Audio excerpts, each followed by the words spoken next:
अस्सलाम वालेकुम जी। उम्मीद है आप सब खैरियत से होंगे, खुश होंगे, आबाद होंगे और मेरे चैनल को सब्सक्राइब कर दिया होगा। अगर नहीं किया तो प्लीज़ सब्सक्राइब कर दें क्योंकि सब्सक्रिप्शन बिल्कुल फ्री है। अच्छा जी, रमज़ान करीब है, सिर्फ एक ही दिन रह गया है। परसों इंशाल्लाह रोज़ा होगा, कल हमारी पहली सहरी होगी। तो जी उसके साथ साथ हम अपनी वीडियो का आगाज़ एक बहुत प्यारी हदीस से करेंगे जिसमें रसूलुल्लाह सल्लल्लाहु अलैहि वसल्लम ने फरमाया है कि अल्लाह सौजल फरमाता है कि रोज़ा खालिस मेरे लिए होता है और मैं ही उसका बदला देता हूँ। बंदा अपनी शहवत खाना पीना मेरी रज़ा के लिए छोड़ता है और रोज़ा गुनाहों से बचने की ढाल है। और रोज़ादार के लिए दो खुशियाँ हैं, एक खुशी उस वक्त जब वो इफ़्तार करता है और एक खुशी उस वक्त जब वो अपने रब से मिलता है। और रोज़ादार की मुँह की खुशबू अल्लाह के नज़दीक मुश्क अंबर की खुशबू से ज़्यादा पाकीज़ा है। ये जी सही बुखारी 7492 इस हदीस का हवाला है।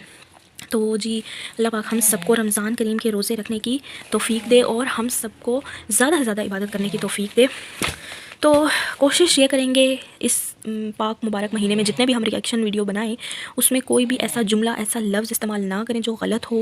जो कोशिश करेंगे अपनी तरफ से कि थोड़ा सा लिमिट में रहकर बात करें। पहले भी हम लोग जितने भी सितारा यासीन सपोर्टर्स हैं वो बहुत ज़्यादा लिमिट में रहकर बात करते हैं, किसी के ऊपर बेजा फजूल बात नहीं की आज तक। ये बात यूट्यूब गवाह है, पूरी वाईटी पर इस चीज़ का सबूत है, हमारी वीडियोज़ मौजूद हैं, आप लोग जाकर देख सकते हैं। अच्छा जी, आज हमने बात करनी है जी डीडी की साली पर, जो न्यू साली है ना उस पर बात करनी है। उसकी मैं वीडियो देख रही थी, मैं पॉइंट टू पॉइंट बात करूँगी, मैंने सारे पॉइंट्स लिख रखे हैं यहाँ पर, तो मैं पॉइंट टू पॉइंट चलूँगी, उसकी हर एक बात का जवाब दूँगी और बिल्कुल तसल्ली से जवाब दूँगी। आप लोगों ने भी तसल्ली से सुनना है और वीडियो को स्किप नहीं करना, लास्ट तक देखिएगा।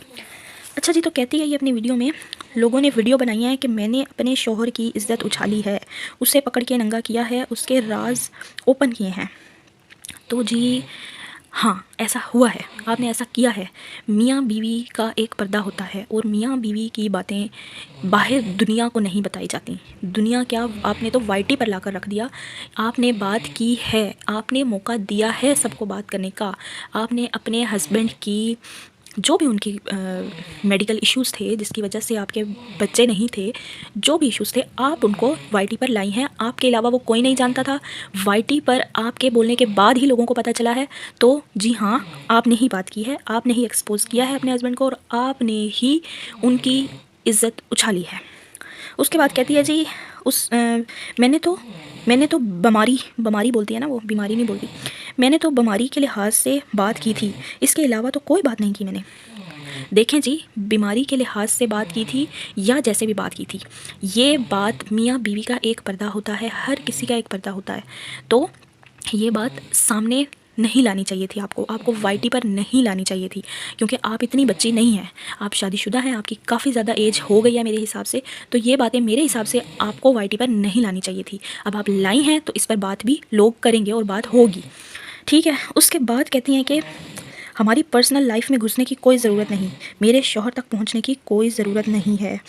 मैं उन बीवियों में से नहीं हूं जो अपने शौहर को जलील और रुसवा करेंगी। तो बीबी आपने जलील और रुसवा कर दिया, आपने खुद उसका राज़-फाश कर दिया। अब हमें नहीं पता आपने सच बोला है या झूठ बोला है, लेकिन जो भी बोला है आपने ही बोला है। आपके बोले बगैर आपके बोलने से पहले किसी ने कोई ऐसी बात नहीं की थी, ठीक है।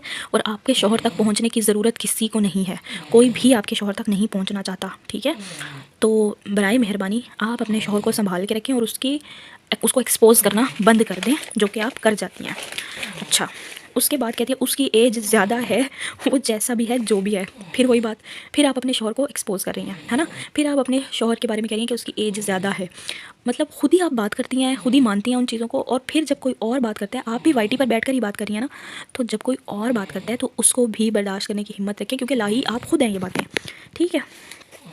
अच्छा, उसके बाद कह रही हैं कि मेरा तो दिमाग ख़राब हो जाता है, जब तक लड़ाई ना करूँ सुकून नहीं आता।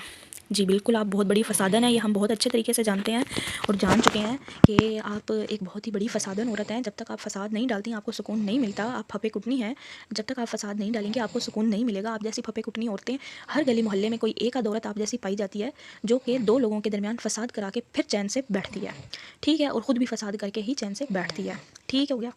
ये जी मैं पॉइंट टू पॉइंट जवाब दे रही हूँ। फिर ये कहती है, इसने नौशीन सिस्टर पे बात की है उसके बाद, ठीक है, उनके बारे में उल्टी सीधी बातें की हैं उनके फ़ीचर्स को लेके, हाँ, कि तुम्हारी नाक ऐसी है वैसी है, ये हो वो हो। तो एक बात बता दूं तुम्हें, तुम बहुत अच्छी बनती हो ना, दीन की बातें करती हो, किसी के फ़ीचर्स पे बात करना बहुत गलत बात है। मैं तुम्हें बताती हूँ कि वो कैसे कैसे यहाँ पर तुम गलत और हम सही हैं, मैं बताती हूँ। क्योंकि जो शक्ल और सूरत होती है वो अल्लाह की बनाई हुई चीज़ है, ठीक है। शक्ल सूरत अल्लाह की बनाई हुई चीज़ है, करतूत इंसान अपने खुद बिगाड़ता है या सुधारता है। हम तुम्हारी शक्ल सूरत पर नहीं, हम तुम्हारे करतूतों पे बात करते हैं। जो तुम्हारे करतूत है ना, उनके ऊपर बात करते हैं। जो तुम्हारे गलत चीज़ें हैं उन पर बात करते हैं, ना कि तुम्हारी शक्ल और सूरत पे बात की जाती है, ठीक है। तुमने यहाँ पर खुदा की बनाई हुई चीज़ पर बात की है, तो ये तुम अल्लाह ताला से भी माफ़ी मांगो और नौशीन सिस्टर से भी माफ़ी मांगो इसकी। अच्छा, उसके बाद ये कहती हैं आप लोग खुद बेबस कर देते हैं, ओए होए होए, बेबस कर देते हैं, बात करने पर मजबूर करते हैं, तुम लोग खुद छेड़ते हो, आओ हम पे बात करो। अच्छा, हम बेबस करते हैं, तुम अपने शोहर को ला के बता रही हो उसकी मेडिकल की रिपोर्ट सही नहीं आई, इसलिए औलाद नहीं हुई वगैरह वगैरह वगैरह। तो कौन छेड़ रहा है कि तुम पे बात करें? कौन छेड़ रहा है? तुमने छेड़ा ना, क्या आओ मेरे ऊपर बात करो इस हिसाब से। जब तुम खुद कोई बात ऐसी बात सामने लाओगी जो कि किसी को कानो कान खबर ही नहीं है, तुम खुद वाईटी पर वो बात ला रही हो, तो बताओ कौन छेड़ रहा है कि आओ मेरे पे बात करो। इस बात का जवाब मैं नहीं दे रही, इस बात का जवाब तुम दो, ठीक है। उसके बाद ये फरमाती हैं मोहतरमा कि हमारे मुंह में भी बहुत बड़ी ज़ुबान है। जी बीबी, हमें पता है आपके मुंह में बहुत बड़ी ज़ुबान है, एड्डी बड़ी ज़ुबान है तेरे मुँह च, पता है सानू, बहुत बड़ी ज़ुबान है आपकी, हम इस बात से एग्री करते हैं आपकी। आगे चलते हैं हम। फिर कहती है कि जी मैं तो इस शादी पे भी राज़ी नहीं थी। ओहो, ओहो, ये क्या कह दिया? मैं तो इस शादी पे भी राज़ी नहीं थी, निकाह वाले दिन भी मैंने दीदी से बात नहीं की थी।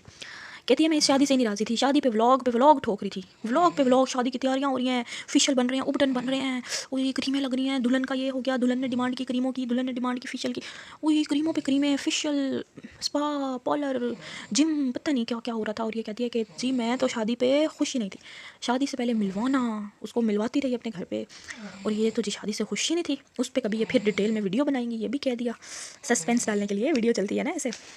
अच्छा जी, आगे कहती है जी मेरी बहन का अभी तक मुझसे मुंह बना हुआ है कि तूने कभी मेरे हक में बात नहीं की। ओहो, सदर है ना ये, मैं क्यों नाइंसाफ़ी करवाऊँ। अभी अभी भी मेरा इस बात पे छमिया से झगड़ा होके हटा है। अच्छा, कहती है कि जी मेरा अभी भी इसी बात पे झगड़ा होके हटा है कि मैं दोनों बीवियों में कहती हूँ इंसाफ़ करो। मतलब तुझे तो ये पता है ना कि वो उसके साथ नाइंसाफ़ी कर रहा है, तेरा झगड़ा इसी बात पे जो हुआ है, नोट करें इस पॉइंट को। अगर इसका झगड़ा इस बात पर हुआ है कि नाइंसाफ़ी नहीं करो, इंसाफ से चलो, तो साबित हो गई ना ये बात।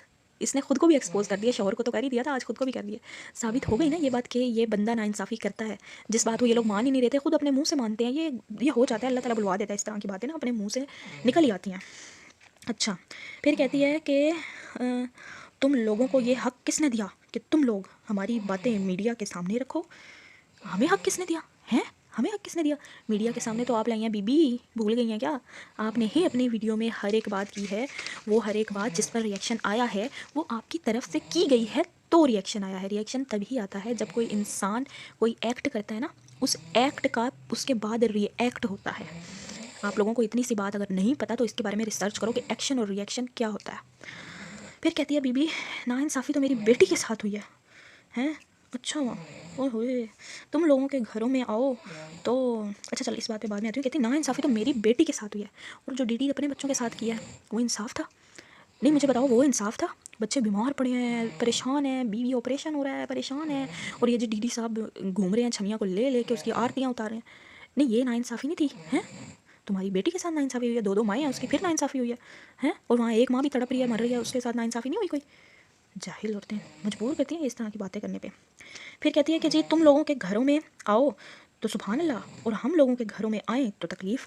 ये यहाँ पे कह रही है कि डीडी जब दूसरों के किसी के घर में जाता था तो सुभान अल्लाह, और अगर हमारे घर में आता था तो उस बात से तकलीफ़ है। तो जी दूसरों के घरों में इस नीयत से नहीं जाता था वो। ये मुझे पता है, हमारी सिस्टर्स पर ही बात कर रही है जिनके घरों में पहले आता था डीडी। तो जी तब इस नीयत से नहीं आता था वो, जिस नीयत से तुम्हारे घर आता था ना, उस नीयत से नहीं आता था। बात होती है नीयत की, ठीक है ना? तो हमें उस नीयत पर एतराज़ है। फिर कहती है कि माशरे को गंदा कर रहे हैं गंदी बातें फैलाकर। ओहो, माशरे को गंदा कर रहे हैं। तुमने माशरे को गंदा नहीं किया, गंदे काम करके, हैं? तुमने गंदे काम, तुमने एक निकाह में रहते हुए तुम्हारी बहन ने दूसरे आदमी के साथ अफेयर चलाया, वो माशरे को गंदा करना नहीं था? उसे क्या बोलोगी तुम? उसका जवाब दो। फिर कहती है ये ख़बरदार, ओहो ख़बरदार, आइंदा से किसी ने मेरी पर्सनल लाइफ पे बात की, मैं उसको वैसे ही फाड़ के रख दूँगी जिसने मेरे शौहर पे बात की। तो बीबी अगर आप नहीं चाहती कि आपकी पर्सनल लाइफ पे बात हो तो आप अपनी पर्सनल बातें यूट्यूब पर मत लाओ अपनी पर्सनल लाइफ यूट्यूब पर, छोड़ दो यूट्यूब, चली जाओ, बंद कर दो, कोई रिएक्ट नहीं करेगा। ठीक है ना। आप दुनिया के सामने आप लाई हैं अपनी पर्सनल लाइफ, तो दुनिया उस पर रिएक्ट करेगी। क्योंकि यूट्यूब पर देखो, अगर आपके अंदर इतनी सेंस है, अगर आप पढ़ी लिखी हो ना, तो आपको इतना तो पता होगा कि यूट्यूब पे आने का मतलब होता है कि अपने आप को यूँ पेश करना दुनिया के सामने कि आए, अब आप अपनी राय कायम करें हमारे बारे में। अच्छी भी हो सकती है वो राय और बुरी भी हो सकती है वो राय। अब यहाँ पर आप है मिड में, यहाँ अच्छी राय है, यहाँ बुरी राय है, आपकी मर्ज़ी है, आप कोई सी भी ले लें। तो इसी तरह से हर इंसान की अपनी एक राय होती है। जब हम यूट्यूब पर आ जाते हैं ना, तो फिर हमें मिलती हैं दोनों राय। फिर आप कुछ भी कर लें, आपको राय मिलेगी ही मिलेगी। हर किसी की अपनी सोच होती है, हर किसी का अपना पॉइंट ऑफ व्यू होता है, और हर कोई अपना पॉइंट ऑफ व्यू रखेगा। अगर आपको इतना नॉलेज नहीं है तो इसके बारे में पहले नॉलेज हासिल करो, नहीं तो यूट्यूब छोड़ो और भाग जाओ, सीधी सी बात है। बस जी, आज के लिए इतना ही। अपना बहुत सारा ख्याल रखिएगा। इंशाअल्लाह ताला कल होगी पहली सहरी, और फिर से वही बात है कि रमज़ान की रौनकें और बरकतें होंगी। मैं मिलूँगी आपसे नेक्स्ट वीडियो में। अपना बहुत सारा ख्याल रखिएगा। अल्लाह हाफ़िज़।